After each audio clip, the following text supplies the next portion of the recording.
The story that I want to tell you in the time that I have is really a story of technology. Okay? It's born out of technology. We've got squirrels with nutcrackers on the one hand. On the other hand, what do we have? Think about this, guys. And in the last 10 years, research has gone so far, market research, so far, to the extent that in many situations, and I would almost say all situations by now, you can understand when customers are consuming. You didn't know that before, but now you can with sensors. You understand how they're consuming, and in some situations, you can also understand what value they derive. Okay, so the first assumption, hey, it's not realistic, I would say actually, increasingly, it's the opposite. There is an opportunity if we want to go beyond the traditional research of, I want to understand my customer needs, 1. 2, I want to understand how they go about making their purchases, that's fine. 2, 3, actually understanding what consumption looks like. Okay? And 2, you said to me, well, it's not necessarily you might say to me, well, it's not necessarily in our interest. I prefer to let the customer carry the burden of this. Well, this, it means opportunity, right? It means opportunity. It means that if you guys, in my opinion, if you guys are not asking the question, what are my customers literally paying for? So forget how much they're going to be paying. That will come later. It's a bit of an uncomfortable, weird question, but you'll see how this plays out in a second. If you guys are not asking yourself, in my opinion, what are my customers literally paying for? Okay? What may be happen is that if your customers at the moment are paying for anything but something close to an outcome, the exchange that you have with your customers, the exchange that you have in the marketplace is inefficient.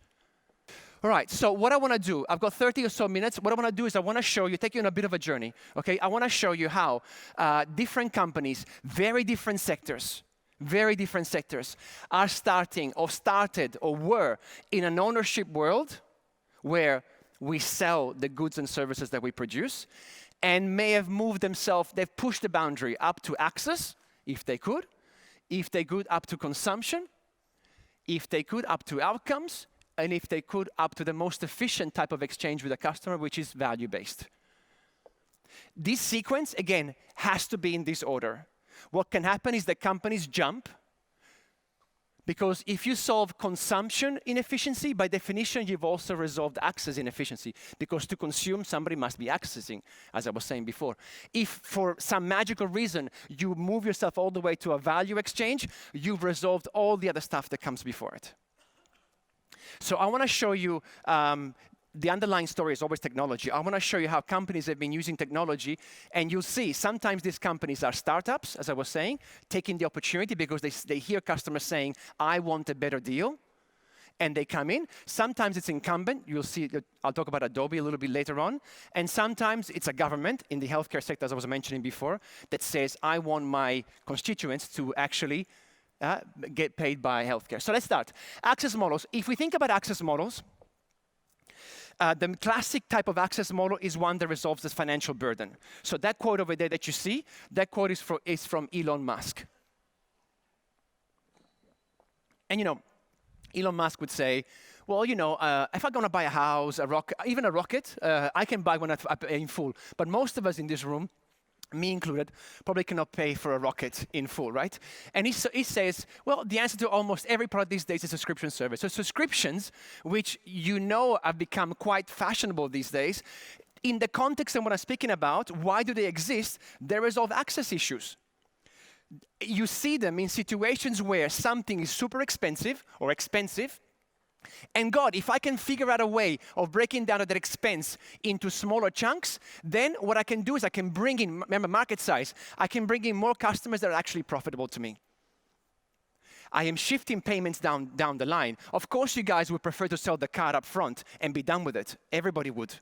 But hey, there's a trade-off to be made. If I sell up front, I get the cash now, but my market is smaller. If I break it down and I can control that, I get a much bigger marketplace and I retain my customers. So I've had the pleasure of working with HP for several years now. HP, it's a classic model, right? I sell a printer to you guys relatively cheap, maybe even at cost. I make a killing out of the ink cartridge. So they look at their market research over the last few years, and what have they noticed? Reliably, buying ink is by far the worst thing a customer wants to do in their life. Even like taking big fat needles, that's much better than buying ink, right? It's like, I hate ink, I hate running out of ink is dirty, ink dirties me, I hate the shop where I buy ink from, I don't want to go to that shop, it smells, the ink cartridge is like completely unfriendly, I cut myself when I open it, and so on and so on, okay? The NPS score on ink buying is basically negative, okay? So, what did they say to themselves? Well, that's happening. People don't want to buy ink, so they want to go in and out. They're even buying online. What are they buying these days? Generics. Access problem. My whole business model is built around cheaper printers because I make money off ink, but people are buying generics. What do?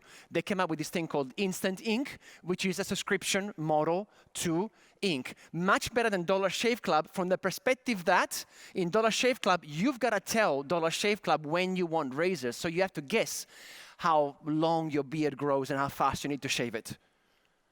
And you might make a mistake.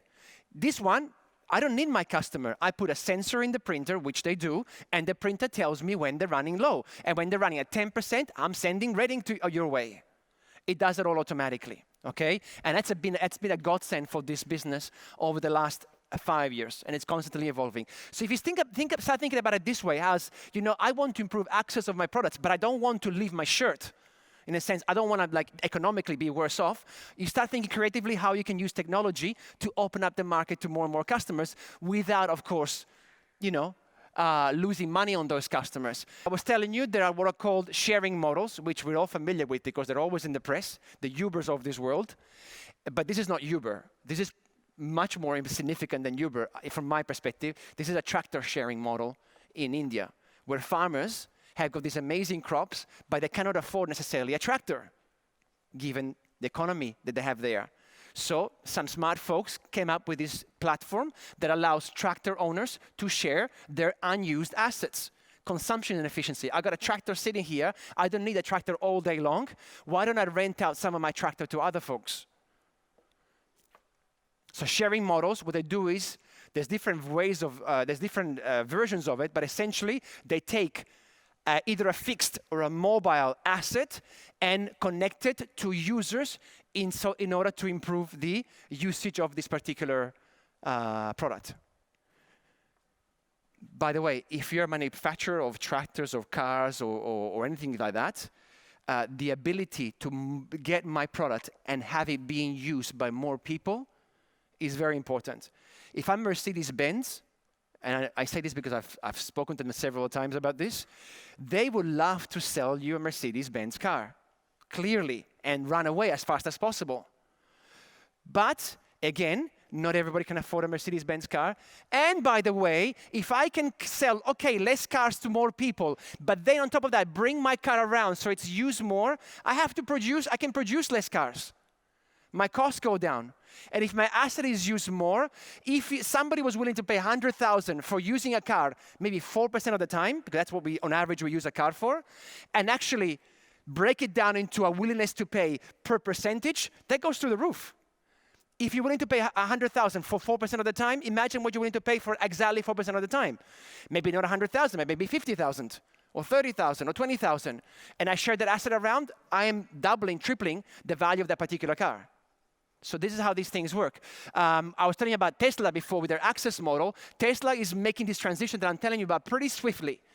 They have service models for the Model 3, access, and now they're saying to you, starting next year, put your Model 3 on the Tesla network, and the car will drive itself to others who need it. Okay? If you believe Elon Musk, he said, 2020, this is happening. You put your own car on the app, on the Tesla network, the car will drive itself, and you can set who can use it, family and friends. No, this guy, no, don't like him. This guy, yes. You can say the price, of course, and you can say how long do I want to use it. Well, my car can only be used 30% of the time. Okay? Consumption-based models.